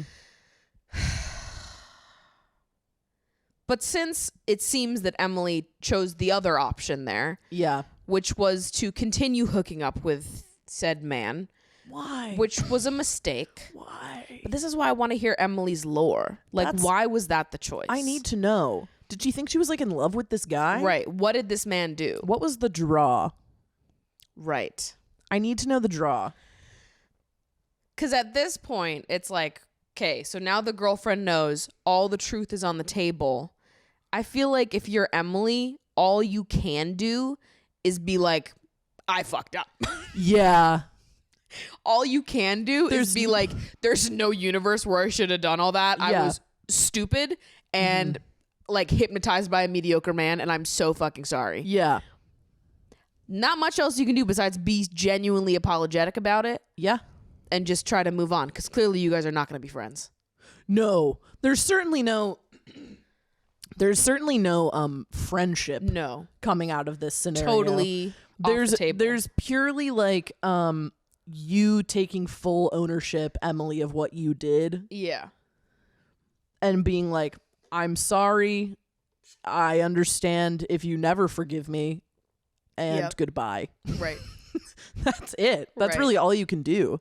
Right. Because, this whole thing is Emily fucked up. Right. The minute Emily found out that... And I'm willing to like even be charitable to Emily a little bit in saying like maybe there's a world where...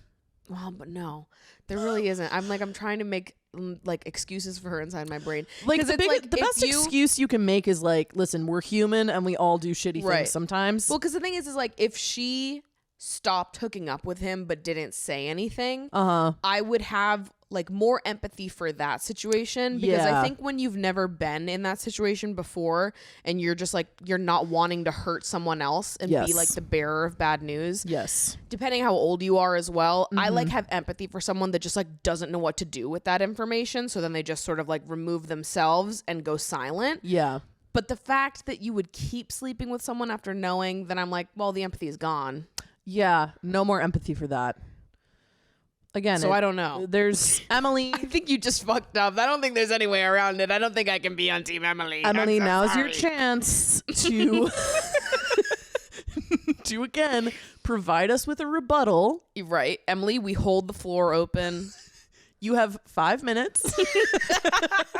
The floor is yours. Also, there's another person I would like to hear from, and it's the friend who hosted this dinner party, which is clearly like the mutual link between these two people. You're so right. How much did they know? Yeah. As the mutual friend who Yeah. clearly knows the boyfriend and assumably probably knows quite a bit about the other friend's romantic and sexual endeavors. Yeah. Maybe. Yeah. Friends share these things. Right. How close were they to Did each she other? know? Did she know? Did she break the story? Is that how the news came out? Right. We have So to many know. questions I have to going know on. everything about this friend group and about I these know. dynamics. Yeah. Send me the yearbook photos. Oh, please. Just for my knowledge. Yes. Just so I have a clear picture of what's going on. Yeah, I got to wrap my head around this one. Sorry to the girlfriend. Sorry to everyone involved, but this was really fun This to was read. If it's any consolation, we Enjoyed thought ourselves. it was silly. If it's any consolation, you did make my day a little bit brighter. We had a really good time talking about it. So there's So that. we'll see what happens there. Yep. Godspeed and good luck to each of Godspeed. you. And, I will be checking the submission box weekly. So if we've got updates, we've got rebuttals, we've got more info, feel free to submit it. Yeah. Please. Please. We're dying. You say feel free to submit it. I say, for the love of God, submit more. You better submit this Submit shit. more. Please. What are your thoughts on taking action versus trusting in the timing of the universe? This is specifically when it comes to the desire to be in a romantic relationship. I know I definitely desire a relationship, but I really struggle with anxiety whenever I consider the idea of having to put myself out there, get on the apps. I'm pretty sociable already, and I'm always willing to meet new people, but it's specifically the idea of going into a situation with the goal to meet someone romantically that I really struggle with. I much prefer the idea that I'm just living my life, and if I'm meant to meet someone, I will meet them. But then I get scared that I'm being naive and not opportunistic enough, and that my hope of meeting someone is delusional because it's not based on my actions. What do you think?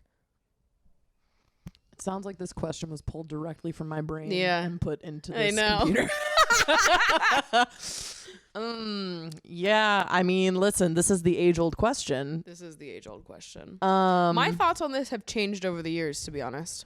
Please share. When I was younger, I always felt like I needed to be extremely proactive in dating. Otherwise, I couldn't be like upset that I was single. This is when I was upset that I was single. I no longer hold that belief fucking clearly.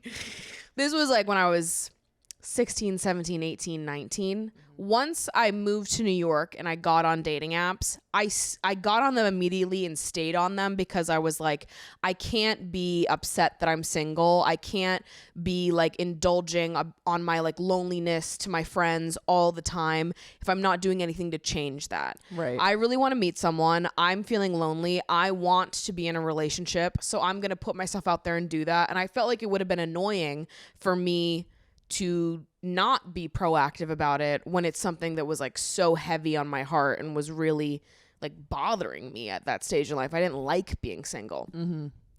I do not feel that way anymore. Yeah. And I think number one, the first thing that changed was that I don't have an aversion to being single anymore. Mm-hmm. And I think when I was younger, it was very much rooted in like my body insecurities and my worry that I wasn't lovable. Mm-hmm. And I think once those things became like moments of my past and not my present, my like desire towards a relationship shifted, where it's like, yes, absolutely, I'm ready for a relationship. I'm eager to meet the right person for me, but I'm also not like in a rush to meet that person. Mm-hmm. And when it happens sort of thing. Mm-hmm. So I think when that shift happened, I just became more like, okay, so it's, yeah, I don't think like loneliness has to be like a demonized emotion. Mm-hmm. And like I don't need to feel bad when I have those moments of loneliness, and I don't have to feel like negatively about sharing that with my friends and talking about those things if I'm not like being proactive, aka being on dating apps, which is not being proactive. Tough to say. Tough to fucking say. So it's like I don't even know that being on dating apps is like effective in any fucking way at this point. I think most of us feel that way. Yeah. So it's like at the end of the day, I kind of feel like even if you are being proactive in putting yourself out there on dating apps or in person, like meeting people and putting yourself out there, you're still on a if it happens, it happens timeline no matter what, because yeah. Because when you meet the right person, you meet the right person. Like we have no idea when that's going to be. Yeah. The people you meet on dating apps might all be the wrong person. The people you approach in real life might all be the wrong person. Right. Like there's no way to like up our odds here, really. No. It's like when it happens, it happens. Yeah. Whoa. I wonder if the mic picked that up. I hope it did. No, I completely agree. Like, I think, I mean, I'll say this, like, I hadn't downloaded, I deleted all of my dating app accounts, like not even the apps, just like the accounts back in September because I went on a date with a terrible man. That'll do it. And I was like, enough. That'll fucking do it. Enough is enough. And I re-downloaded Hinge the other day because I was procrastinating doing other stuff. And, you know, like, just as an example, I started talking to a guy on there who I thought was cute, and like we were chit-chatting and blah, blah, blah, and had kind of a date-ish plan, and then the day came, and then I like didn't hear from him until like 2 p.m. and then I was like, well, now the date is no more. And then he sent me a text where he said, hey, sorry, this is so last minute. I got a face rash and I have to go to City MD to get ointment. I would have made up any other excuse. Which is, as far as lies go, maybe a little too extravagant. Yeah. I would have literally made up anything else. Face rash is crazy. Still don't Say know you have a migraine, babe. Still don't know if he was telling the truth or not. Say you have a migraine and you can't see straight. Right. say anything else. Very bizarre. But I was like, hey, no problem. But then like the conversation just kind of fizzled out. It was clear he wasn't going to make another plan. Yeah. And I certainly wasn't, because I had made all the plans up until that point. And so it was just like, okay, well, then there that goes. Yeah. And like, I guess my point is that like to your point earlier, like downloading the apps doesn't necessarily mean you're being quote unquote proactive. Yeah. This idea that you're either proactive or you're not, I think is actually, it's a conversation that a lot of people have. And I think it's actually, looking at kind of the wrong topic when it comes to dating. I think the thing that we should actually be discussing is kind of, to your point, like, why do we view our lives as like these moments in between being in relationships or not? Yes. Like, why are we, and maybe you're not viewing it this way, the person who wrote in, but this idea that like, oh, my life is going to be so great and everything is going to fall into place the minute I get into a relationship is, one, putting off a lot of the good that's happening in your life already. Totally. And two, like looking at a relationship as a sort of problem solver instead of this thing that should be additive to a life that is already full. Like, your life is entirely your own. I read an article at one point that was kind of talking about, you know, this person was lamenting being single and didn't really know what to do. And they were getting, you know, they were in their 30s and people were marrying off and whatever. And the woman who responded was talking about how you're the boss. You're the boss of your own life. And so if you want to get up and the boss says that you are going to be sad about being single all day, then that's what's going to happen. If you get up and you decide like, I'm the boss, so that means I'm going to go do something like fun for me and get myself, you know, flowers or get myself a little coffee or something and like have a delightful little day, then like that's going to be what your life is. And you're always going to be the boss of your own life. And that's going to be the case regardless of if you're in a relationship or not. So I think, at least for me, because I went through periods of being like, I'm literally never going to find love because it just isn't for me. It's just not in the cards. I'm, you know, because I'm fat, I can't be loved. To then wanting it like deeply and desperately. To then realizing that a lot of the things that I was actually looking for were things that I could fill up on my own. Like things that I wanted of like really meaningful relationships that I could have with like friends or like passion for like my career and what it is that I do. And I'm not saying that these things are a replacement for romantic relationship because they aren't. These things are not equivalent one for one.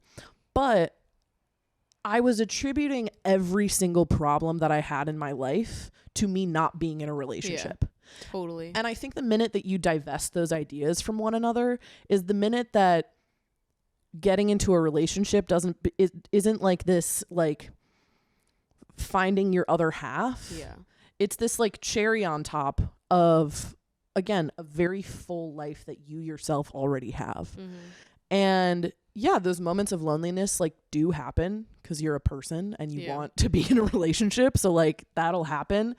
And it's important to treat yourself with like kindness and comfort and care in those moments and like let yourself cry and let yourself, sometimes I do just have to throw a little pity party for myself and be like, I'm sad and like what if I don't have this? Completely. But then you just kind of get over it and keep going until maybe the feeling hits again, and that's just kind of how it goes.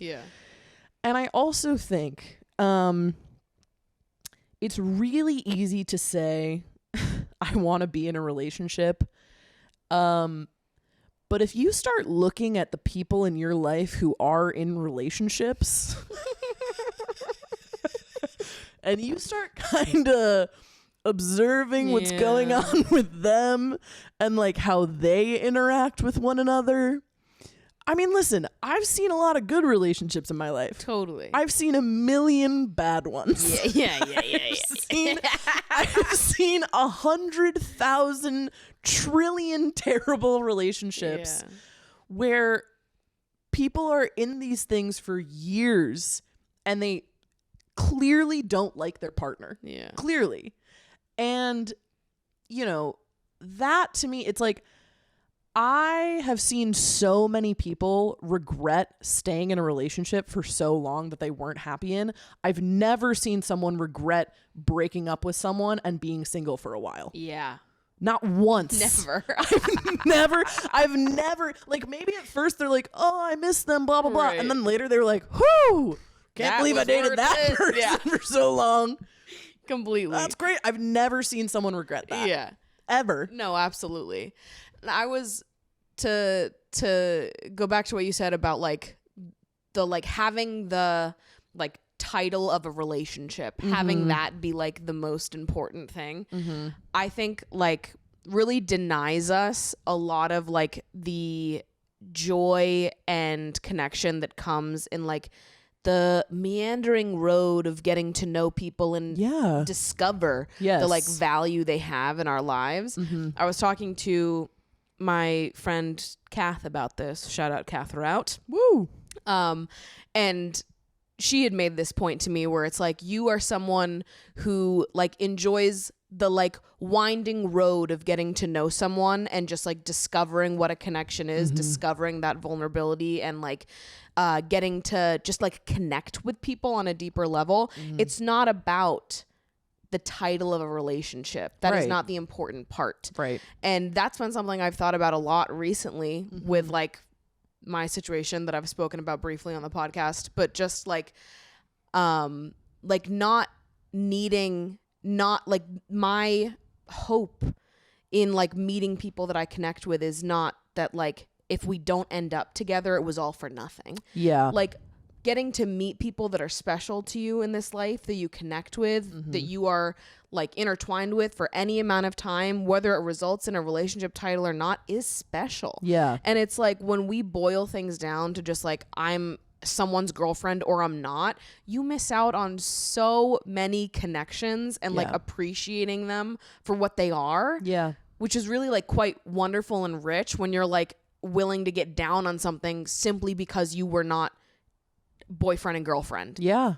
And I think that sucks. I think it sucks too. But it's like, so you're just supposed to throw it all away and be like, and this was a loss. Yeah. And this was bad. Right. Because we didn't end up together. Right. When it's like, that's not true though. Yeah. A relationship, a friendship, a connection of any kind can be like so fruitful and beneficial and like changing to you as a person without it being like they were my boyfriend, I was their girlfriend, we were together. Yes.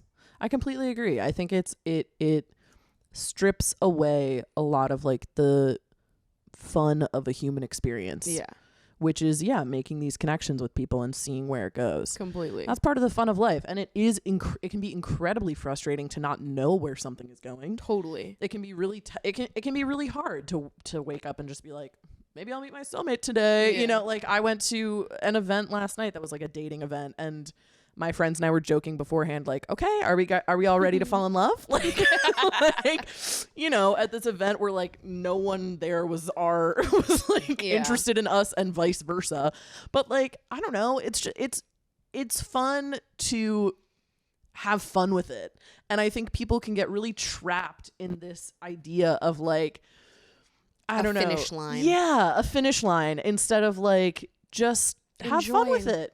Happens when it happens. Yeah. Trust that like you will meet the right person when the time is right, and like just enjoy the connections that are in front of you for what they are in the moment. Yeah. If it turns into something more, then fantastic. But if it doesn't, like this doesn't have to be any less wonderful because of that. I just think like removing the idea of like a romantic relationship with a title being like the be all end all is beneficial for everyone. Yeah. Because also when you remove the value in that, you're less likely to end up with people just for like the sake of having a title. Yeah. Because it's going to be comforting to you to know that someone could choose you, that you could feel wanted. When you remove that desire to have that from your life, I feel like you just make better partner selections in general. Yes. Because you're not doing it because you need them to satisfy some like worry inside your brain. You're choosing them because you generally fucking like them. Yeah. And want to spend a lot of your time with them. Which like, that's what we're trying. That's what we're all trying to find. That's what it all comes down to at the end of the day. That's what we're trying to find. So yeah. I also am just like so anti believing that romantic relationships and connections are like the most important type of connections in this life. Yeah, no. And that like if you don't find a romantic connection that you want to spend forever with, that you've lost in some way or you missed out on something. Right. If you don't find it, you didn't miss out on anything. Yeah, no, exactly. It's better to be alone and enjoy that than to be with someone that you don't want to be with, that isn't totally right for you, to settle just for the sake of not being alone. I'm just so anti that. I mean, the people who I know, the people who I've come across in my life who I can point to them and say, like, without a doubt, their biggest fear is being alone. Yeah. They're some of the most miserable people I've ever met. And Yeah. all of them have been in relationships. Yeah. Long ones. Right. And like, I look at them and I'm like, you are the saddest person I've ever met. Yeah. And it's okay. Again, it's okay to like not want to be alone. And it's okay to want relationship. I'm not saying that those things are bad. But it also doesn't need to be this like all-consuming thing. No.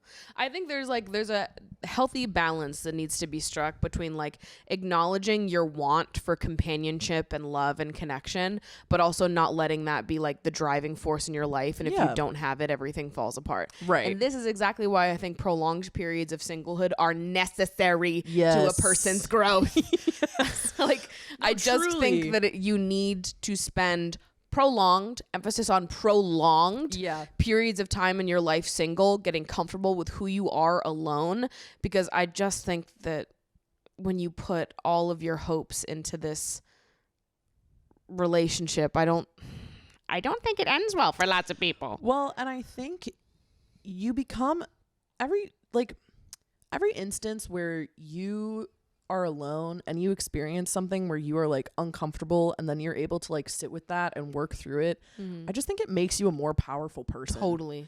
And like, I think, you know, it makes you someone who like, if and when you do find yourself in a relationship, you will feel much more empowered to voice the things that you want and you need. Completely. Because like, I'm a big believer in like, you know, these relationships that I've had in the past, if we can, you know, call them, I don't really know what they were, but they were something happened.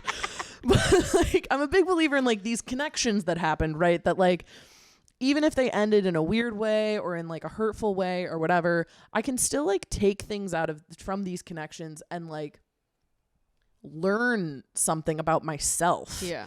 And maybe that is a selfish way of looking at it, but I do think that it's like, hey, as far as I'm concerned, like, I'm the most important person in my life. Totally. So Completely. It's like, if I can take something from that connection and be like, okay, I learned something about myself and I'm gonna apply that to the next connection that I have, then like, great, then that's also something. Like, I think it's like all of these interactions that we have are opportunities, yes, to find long-term connection and partnership with people, but also opportunities to just like experience a new version of life for yourself. Yeah. And that's worth leaning into regardless of if it ends up going anywhere or not. Yeah. You know? Yeah. That's just having zest for life. Right. Exactly. Yeah. I don't think that anyone needs to. I don't know that I even believe in like this idea of being proactive about dating. I think that it's just. I think that's just like what your mindset is. Yeah. It's like I feel like I'm being more proactive in dating. Does that mean that I'm really doing anything? Yeah. No. I think I just have a better attitude about it. Right. I'm open-minded. Yeah. Whatever happens, happens. I would love to fall in love. I don't wake up. Famously. People have said. It's like, I'm not waking up every morning like, all right, team, let's head out. Step 1 this, step 2 that. We got to get out there and find this partner. Yeah. Like, it's just like, if I meet them, I meet them. Right. And I've been off dating apps for a while now. Yeah. I haven't swiped on a dating app since, let's call it a year. You don't need to. Exactly. And I think that having met the last person I was interested in not on a dating app, and having it be like, now looking back, I'm like, wow, who'd have thunk in that moment that I'd have met someone that turned out to be such an important person to me. Yeah. That also gave me more like okay, like who knows what'll happen. Truly. I could meet someone tomorrow the same way, you know, if you asked me last year when I met that person, if I could have predicted that it would have turned into what it did, absolutely not. Right. And so it's like, things can happen. You can meet anyone at any time. I don't think that we need to be like boots on the ground. No. We got to get out there and find this partner in order to make it happen. It's nice to be surprised. Yeah. It's nice to be surprised when people come forward and they're like, hey, I'm interested in you, or you start developing feelings for someone and you're like, oh, this is exciting. I also think something that I have been kind of figuring out where I lie on this spectrum is like figuring out what feels joyful for you in dating. Yeah. If that means like going to speed dating events and you get you get a kick out of that. Like my roommate, like he would spend like 3 nights out of the week going on first dates because he just liked it. Yeah. He thought it was fun. For me, that sounds exhausting. For me, that sounds hellish. For sure. For me, that sounds like my waking nightmare. Yeah. But he had a lot of fun with it. If that's your vibe, lean into that. That's fine. If being on dating apps is your vibe and you have fun with it, that's great. I think I'm at a point now where I would love to go on dates with someone that I already know I like. Yeah. I would love to do that. I would love to go on that these days. A date with someone who I'm like, I like you, I have a crush on you. But to give up one of my precious nights for a stranger, you would be hard pressed to finding me doing that. I've got to go eat the churro popcorn at Alamo Draft House as one of my meals of the day. I don't have time to have dinner with you. I have to watch 3 episodes of The OC and go to bed. I can't. I simply don't have the time. I don't have the time. So it's, figure out what being proactive looks like to you. Yeah. Because it might be being on apps. It might not. Right. And like, that's okay. Whatever. Yeah. Do your thing. Right. Whatever you want. It's cool. You'll find love. Don't worry. We're babies. Yeah, we're so young. I'm like fresh in this business. Yeah. Like I try to think about like I only like started dating when I was 18. I'm 9 years old. Yeah. You're so right. You're only in 3rd grade. I'm literally 9 years old, guys. Yeah. And this is when things are starting to get a little bit more real. Here. I just fucking got here. I literally didn't start dating until I was 23. So I'm 4. Notoriously baby. And I'm notoriously, that's what people say about 4-year-olds. And I'm so small. You can tell by how small I am. True. It's so true. I'm so new. That's what I'm saying. Yeah. We're babies still. We're simply little. Just figuring it out. I'm like, have you met men in their 20s these days? Yeah, come on, don't even try it. It's not worth it anyways, guys. God. There was a guy that I met at this event last night, and he was like the one guy that I thought was like a cutie patootie, and I was talking to him, and then later my friend was like, he is 41, and I was like, oh. I was like, well. Oh. Like, listen, did I follow him on Instagram today? Yeah. Maybe. So me. But whatever. Yeah, I don't know. If we're listening to that Cut article, then maybe I should date people who are 10 years my senior. Have you seen that? That's crazy. No, I haven't. There was a Cut article that came out recently where a woman was like, why dating men who are older is so important. And it was literally like a 23-year-old talking about a 33-year-old. Oh, yikes. And it was crazy. It was a crazy thing. But me talking to that man last night, I was like, maybe she made some points. Maybe she did make some points. Maybe. I don't know. Yeah. Anyway. Funny. You'll be fine. You'll be okay. Don't worry about it. Yeah. Me to myself. No, honestly. After I just like sob. I'm like, yeah. You'll be fine. I know. I feel like I had like the last few years has been like very transformative for me in this department. Yes. Where like I feel, which part of this is because I don't want children. So there's no clock for me that's ticking. Right. I'm like, I'm either having fun solo for life or I'm having fun with someone else. Right. And I could meet that person when I'm 55. Yeah. And I would still have like half my life left. Yes. So I'm not really pressed to meet someone today. Yeah. There's nothing holding me to that. No. Also, I have been thinking a lot about how this is sort of unrelated, but also connected. I'm sort of just talking about what I want to talk about now. Also, it's a part of it too. Like, there's definitely a tie, but also this is just what I want to talk about right now. We've moved on. We're talking about what we want to talk about now. We're done with your shit. I was thinking about how, like, I can't see myself having sex with someone that I'm not like deeply emotionally connected to ever again. Yeah. And I don't know exactly when this shift happened in me, but I think it would take me like months of getting to know someone to want to have sex with them now. Yeah. Which there's a lot of things that go into this. Number one, to add to the ingredient mix here, trauma. For sure has had an impact on this choice. Kind of the foundational piece here. Trauma. Sure. But also I just feel like I find myself being less sexually interested in people that I'm not deeply emotionally connected to. Yes. It doesn't feel as sexy anymore. Yeah. Because I will say, like, I don't know if I'm necessarily in the exact camp of like I need to be like have a deep emotional feeling. As I've often said, I am but a woman, and so sometimes if you catch me when the moon is right, and there are a few drinks in me, I'll do it all. Why not? Why not?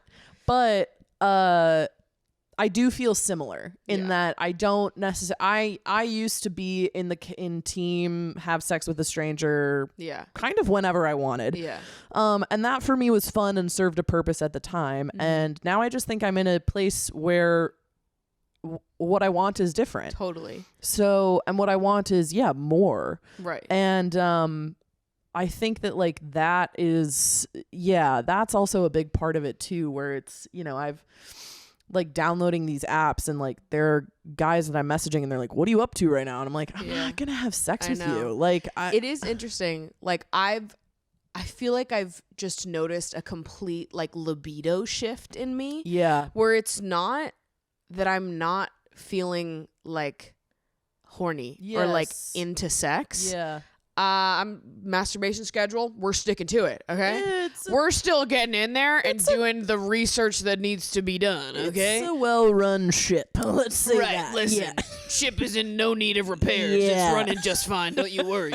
But it's like that, like my solo experiences and like my desire for that is still extremely high. Yeah. But when I think about having sex with another person, like the idea of someone hitting on me and being like, you want to go fuck? Or like getting on a dating app and having someone hit on me in like a sexual way. Yeah. I can't emphasize to you enough how like little satisfaction that gives me. Yeah. How little that turns me on. I don't feel anything when I think of that. Yeah. However, when I think of love, I am very horny. Horned up. When I think of someone like deeply understanding me emotionally and seeing me at my core, can you even imagine? I could go for hours and days and years. So it's not even that I'm like, it's not that my sex drive is lower. Yeah. It's just that it has become more specialized somehow. Yeah. And I don't know when this happened. I haven't had sex in 2 years. Sure. So sometime in the last 2 years. Right. A mixture of trauma and, perhaps just a natural shift in me otherwise. Yeah. I don't know. Well, and it's like, I think our relationships to sex, like, will continue to change and evolve. You know what I mean? And it's like to kind of hold ourselves in these rigid things of like, now I'm, say, like, being proactive and I'm putting myself out there. I'm having sex with people and now I'm doing this and that. It's like, allowing yourself to just do what you want when you want to, I think is like the best kind of course of action, because like, these feelings will change. And, like what you were saying, it's like, for me now, I think it's just that the person matters to me now. Yeah. They used to not matter to me. I used to just be down for whatever. It was kind of... I had sex on every first date I went on in college. Yeah. And I had fun on a lot of them. Yeah. Some of them I didn't. But you know what? That's the trauma. That's part of the trauma, that's baby. Part of it. That was one of the ingredients in the pot that I did specify. We sprinkle it in. We sprinkle it in just a little bit. But some of it was fun. No, I mean, listen, when I started having sex, because I didn't have sex until after college for the first time. And by that point, a lot of people were kind of, they had gotten on the sex train and they were far away from the station, right? Yeah. They were And boosting. yeah, and so it's like all of my sexual experiences, because they were people who had been having sex for much longer than I, it was all like good and fun, and I had a good time, and like I felt safe, and that's great. I mean, like maybe in I don't know. Anyway, but like There are outliers. there are outliers, but for the most part, it was safe and fun and good. But you know, it's like I think. Yeah, I'm at a point now where it's like if someone does something like and treats, I think this is also it too. If I'm noticing that someone that I was attracted to in the past is now treating me a certain way that I don't really fuck with, where and maybe they always were treating me that way and I just didn't really realize it. And now I'm realizing that they're kind of actually not respecting me that much and they don't seem to really give a shit about me at all. I will then become not attracted to them. Yeah. And then I'm like, oh, I actually don't want to have sex with you. Yeah. Even though I did in the past. Not anymore. Don't want to do that. So it's like, I want someone to be enthusiastic about me. Totally. And I want someone to, like care about me and whatever. And I also just think it's so fun when like you meet someone and you're like, I don't know. Yeah, like maybe. Let's see what happens. It would be fun. It would be so fun. It's also like it makes me so much more excited when I get to go through that period of like when I go to bed at night, I'm like, yeah. And just to get to be a little bit like dreamy about it. Yes. Having that period of like, well, what if? Yeah. Makes it so much more exciting. Yes. God, I would love to have some sort of crush this year. Kicking my feetsies up. I haven't had a crush on someone. I don't remember the last time I had a crush on someone. So I would love to. This is just me kind of making a PSA. Yeah. This is me being proactive. PSA. I would love to have a crush on someone this year. Meg, open to crushes. So the floor is open. Could be huge. It's like on LinkedIn. Open to work. Open to work. Crushes. Open to open love. to crushes. I am open to Open work. to work. You have to like update your profile pictures. That's like the little sweeping open to work thing. Like everyone I has. so wish that LinkedIn had an open to crushes. Open to crushes. I would love that. Wow. That'd be amazing. One day. Incredible. Well, this has been so much fun. Maddie, thanks Look for at having us, me just on. Absolutely chatting it up. I would For yap 2 hours. truly forever. Yeah, it's so true. Like, this is just my dream. It's true. This was a joy. Thank you. Had for a great having me. time. Thank you guys so much for submitting all of your wonderful submissions. So much that we didn't get to touch on, but I'm sure Meg will be back someday. I would love to be And back. we will dive in there yet again. Yeah. So, Meg, where can the people find you? You can find me on Instagram at Meg Ruocco. You can also find me on TikTok, also at Meg Ruocco. That's it. And much like LinkedIn, open to crushes, I am also open to work. So if you're someone who's like trying to hire a writer, listen, Could be big. I graduate from grad school soon, and so far I have no prospects. So Could be huge. could be big. We're putting the open to work and open to crushes Open to work, open to icon crushes. on Meg's profile pictures Yes. as we speak. Please. And also could be big to bring back Farmville and poking on Facebook if that's what you're into. I would, if you send me a poke on Facebook, you know I'm gonna poke you back.